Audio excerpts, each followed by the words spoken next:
Hey YouTube, so I just want to talk about the importance of bonding. All right, I'm giving some pearls of wisdom every now and then, and I need to back it up a little bit with personal experiences. The breaking down of the things that I think made me who I am today. Good, bad, or indifferent. And I've often talked about how my wife says I was raised at a different time, and it wasn't that it was a different time. It was just a different way and the people I was exposed to. Now, I know your mileage may vary. You may not have access to this. The people that I speak of, you may not have the equivalent of, but you can find those people. My dad, his dad dipped out when he was like 3. So there were many, many people in his lives that were adopted father figures, that fit a certain characteristic of the things he needed, advice, that occasional encouragement, examples. And so for me though, when I was a young boy, we would go over to my grandparents' house a lot. And my grandfather was a Korean War vet. He worked for the school system after the military and then retired from that. He retired pretty early, in his like 50s, I think.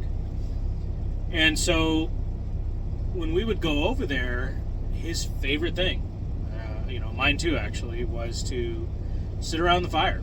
I mean, we did, and this is in Washington State, so temperature always allowed for having a fire pretty much, year round. Whether it was summertime, I mean, during the day, yeah, it was hot, but come nighttime, we'd always have a fire.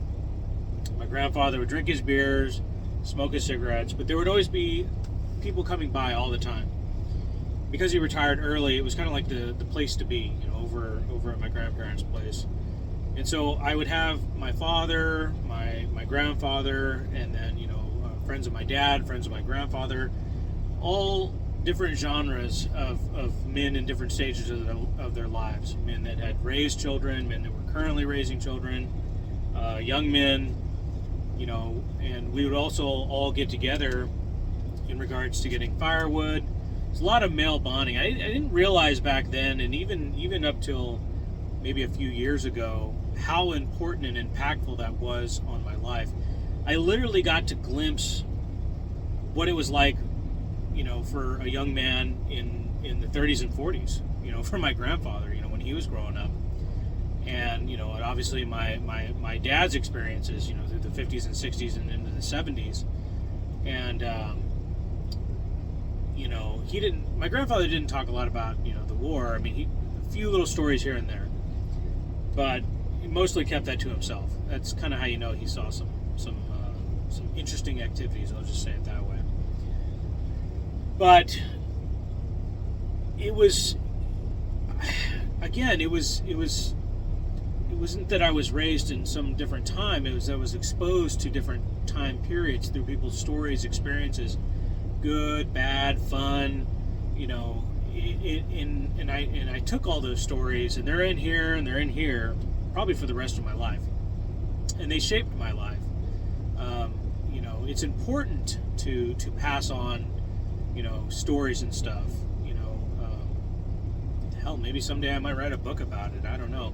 I think about some of the stories my grandfather used to tell, and I was captivated by them. My father would tell his stories, and other men would come around, and it was much more than that too. We would barbecue, we would do things on the property, building sheds. He had kind of like a little farm. It wasn't actually a farm. It was mostly just for him. It wasn't like we were selling stuff in the market, but he had chickens, he had pigs, he had goats, a few cows here and there. And we would slaughter the lambs or the goats, and a cow very rarely, but we did. And chickens, did that a lot, especially when egg producing hens, when they'd slow down, he would call them and whatnot. And there was just a lot of neat experiences. Probably pretty rare in today's world. I mean, country kids, they know what I'm talking about. I wasn't really a country kid, but I got a little taste of it here and there when I went to my grandfather's. I remember my aunt one time had a chicken leg that she had grabbed one of the tendons and made the hand open and close and chased me with it when I was little. And we would cook cow's heads in the ground, barbacoa, however you want to pronounce it. And we spent a lot of time outside around the fire, eating food, drinking, whatever. I mean, I was a kid, I was drinking soda, but they would drink. And I would hear all these stories a lot of times over and over again, but that was okay. It was always interesting to me. And again, a lot of male bonding. I was unknowingly being taught what it meant to be a good man, what it meant to be a good father, and a good grandfather too, for that matter. I mean, hopefully that happens for me someday. I've got a bunch of kids, so I feel like it will. I just have to make it that long. But these things shaped who I am today. It made me a good person. It made me a good dad. It gave me a well to go to when I needed, advice or an example of if I'm doing the right thing or not. And it didn't, I built relationships. That's big. Today, a lot of people, it's this Sigma male, or I can do it on my own. You need people, man. You need community. You need that clan, your family. And, people to lean on, talk about your hopes and dreams, your admirations. And this is a way to figure out your kids and what they hope to become, and if you're lucky, maybe they want to be like you. And they're not going to know whether they want to be like you unless they start to know about you, your stories, or hear other people talk about you, or you talk about them.